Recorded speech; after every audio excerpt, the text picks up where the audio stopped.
Well, welcome back to week 4, night 4 of our special topics in media studies course. Our emphasis in this class, future shock, science fiction film, and we have an under the radar modern classic, a cult classic for reasons that I'll explore momentarily on deck here. This will be a film that we ran a pre-screening poll. No one in the student audience has seen this film before. I'm so excited to introduce it to us. It is from a renowned director that you will recognize and you will have sampled from his oeuvre, but this is the one that went under the radar for reasons outside of his control. The director is Christopher Nolan. The film is Tenet. Christopher Nolan, British now, maybe British American, we could consider. We certainly want to adopt him into our cultural spectrum. Film director, filmmaker, prominently known for mystique, intrigue, mystery, even hints of maybe conspiracy twists, turns, and the like into his filmography, starting with, of course, a student film following, but in terms of mainstream release, the film Memento, released in the early 2000s. Memento is going to jumpstart a fruitful career with Warner Brothers, through which he will release films like Insomnia, and then eventually jump on board with a franchise property, Batman, in fact, and he's going to direct a trilogy of films for Warner Brothers. Lucrative box office hits that will remake the genre as audiences knew it. Batman Begins in 2005, The Dark Knight in 2008, and then completing that trilogy in 2012, The Dark Knight Rises. But Christopher Nolan is not a superhero film director, and in fact, in interviews, he's been candid about utilizing popular artifacts to help leverage his passion projects, his ideas that he seeks to develop. Frequently collaborates with his own brother, Jonathan Nolan, famed screenwriter on many of his hits, as well as David Goyer on those Batman properties. But he's going to, in between those films, introduce some of those signature films, a few of them underseen, starting with The Prestige in 2006, I believe. Then he will also, in between the second and third Batman film, introduce a modern classic in its own right, a bona fide standalone hit, Inception. Inception is going to be a mind-bending psychological thriller with some action and even spy craft undercurrents, and we're going to see a through line from that film into tonight's feature, and it is going to tie into our future shock. Well, he has other films under his belt and began to steadily work toward that prestige echelon of the Academy Awards, like that top tier industry recognition. And this will be the film that takes him one step closer. But first, a bit of an interjection. In the scheduled release period of 2020, as we know, the world economy is going to come to a screeching halt, and with it, a number of abrupt changes in the practices of workflow, labor demand, industry. That's even going to impact the entertainment industry, and it's going to impact this film's purported summer release date. Nolan, by this point, known to be a blockbuster auteur, or someone the studios can trust with big budgets and healthy returns. And he's going to work on an original project that he scripted himself, working the ideas out over many years, the film Tenet. And unfortunately, the film did not make its summer release date due to the closures during the quarantining period of the pandemic. Due to studio pressures and his insistence, they reached a compromise in which the film was eventually released in early September. The film opened in theaters, but at that time, audiences were nowhere in sight. The film made a relatively paltry return, but this was also hindered by a simultaneous practice of compromise, specifically Warner Brothers' simultaneous release of their movies for free on their streaming service, then known as HBO Max, now referred to as Max. This was a gamble that did not pay off for artists in the industry, and to this point has severed the production relationship between Nolan and Warner Bros. For this reason, he will leave them and the long and steady and financially viable relationship that they've had over several years. And he's going to make his next film with Universal Pictures, and that next film will be 2023's Oppenheimer, and it will be the crown jewel that wins Christopher Nolan and essentially his entire crew, both in front of and behind the camera, Academy Awards for their work, right? So a masterpiece in its own right. But in the meantime, we have a Future Shock film on deck, and Tenet is a cryptically revealing plot that was received mixed success in terms of its reception. Audiences and critics were split on its effectiveness, to which Nolan has made an argument that rather than attempt to think through and figure everything out that the movie is trying to tell you, rather allow it to wash over you and experience it on an emotional level. And so we're going to have essentially an espionage thriller that has plenty of high-octane action, arguably some of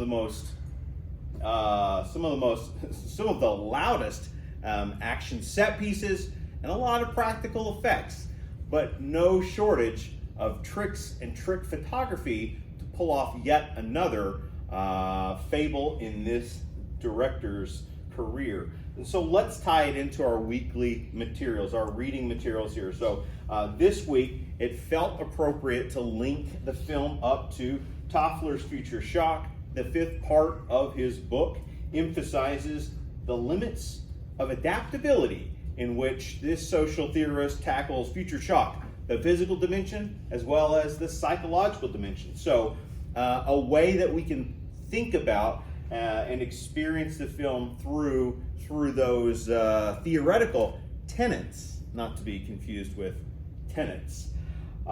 Next, I'm going to jump down to science fiction film, a critical introduction. We're winding down our usage of this book, and it's walking us through the survey of science fiction. And this week, we're going to jump into that last decade that this book tackles, Keith M. Johnson's work. Chapter 7, 1990 to 2010, science fiction and the mainstream. And so, as we've noted, this release from Bloomsbury does a front-end business of setting up genre as method, and then uses the back portions of the book to walk us through a chronological history of science fiction as a movie-making genre.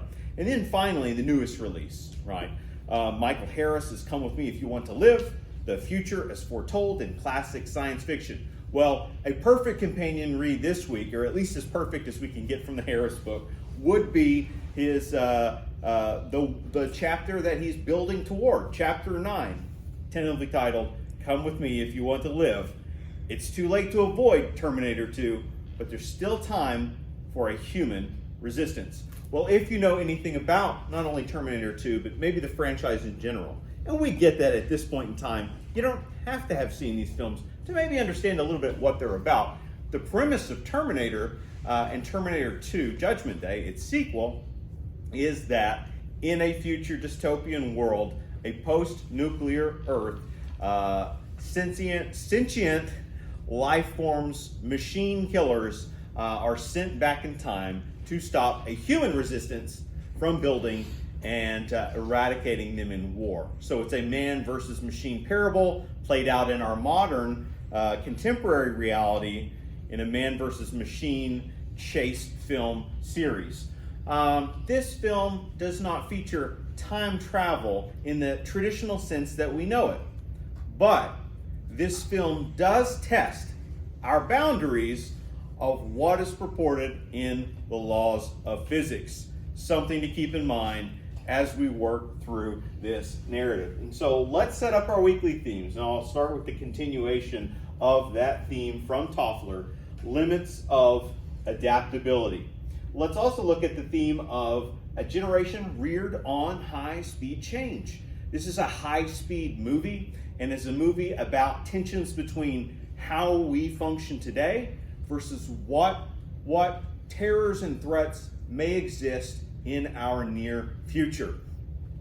The film will drop some cryptic elements and in the form of exposition about this film's purported future, and they leave much to the imagination on purpose.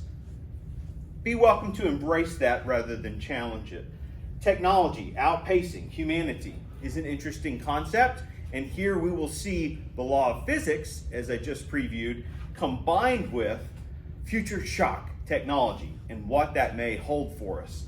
And then next, loneliness in a world of temporary relationships. We have in this film John David Washington in a central role. Washington, at that point, relatively unknown actor. Arguably, this film would have propelled him into the mainstream in a big way. The film was not seen by most, and thus he missed an opportunity at that time. Continues to work, highly successful, and from a pedigreed family. More on that after the film.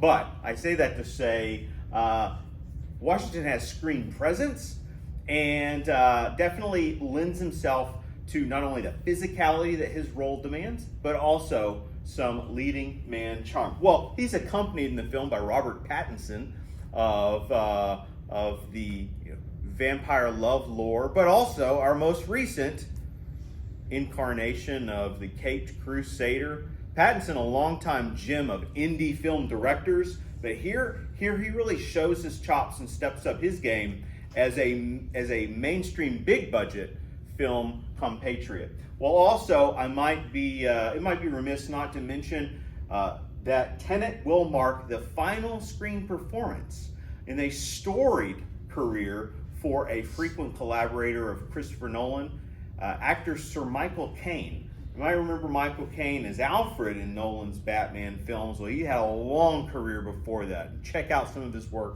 from the 70s, from the 80s, and even into the 90s. This was a man with great range, and he's winding down a very long career in a bit role that is hauntingly memorable, we could say.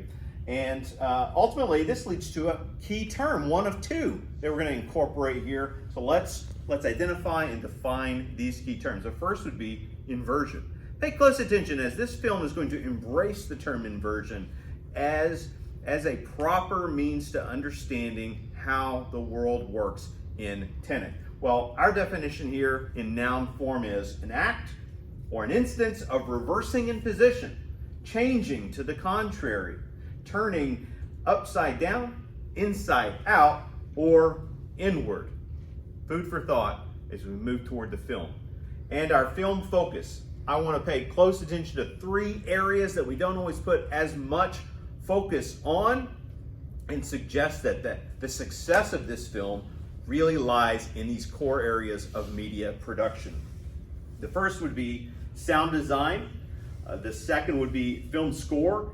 And then a third would be film editing. This film is composed by Ludwig Göransson, who is a two-time Academy Award winner for his film score work, including 2018's Black Panther and 2023's Oppenheimer. So, a collaborator of Nolan's. Well, similarly, the cinematographer, that is to say the director of photography on Tenet, is none other than Hoyt van Hoytema. And Hoytema just received either his first or a second Academy Award for Oppenheimer as well. Again, it swept things. But his work is admirable here for ways that you have to think about later and realize how much coordination is going on with the principal photography. Hoytema also a collaborator with Jordan Peele on film Nope, incredibly beautiful visual storytelling palette there, and has worked with Nolan before on his Interstellar. So a collaborator of sorts. And then the film editing is important here. Jennifer Lane is the film editor. She would also work on, I believe the film is A Good Marriage from Noah Baumbach, a smaller film, but then would also be recognized for her editing and masterful editing of the 3-story arcs in Oppenheimer 2023. So we're seeing Nolan through this film put the gang together that's going to culminate in that prestige format only a couple of years later, right? Sometimes it's that next one that comes. But this leaves us with the final term, right? And a closing note that speaks to the film's title itself. The key term in the film focus is palindrome. Palindrome in noun form is a word, line, verse, sentence, etc. Reading the same backwards as forwards. So here we are, the undersung by critics, underseen by audiences, but we prospectively look to be celebrated in a future work from 2020 and Christopher Nolan, TENET.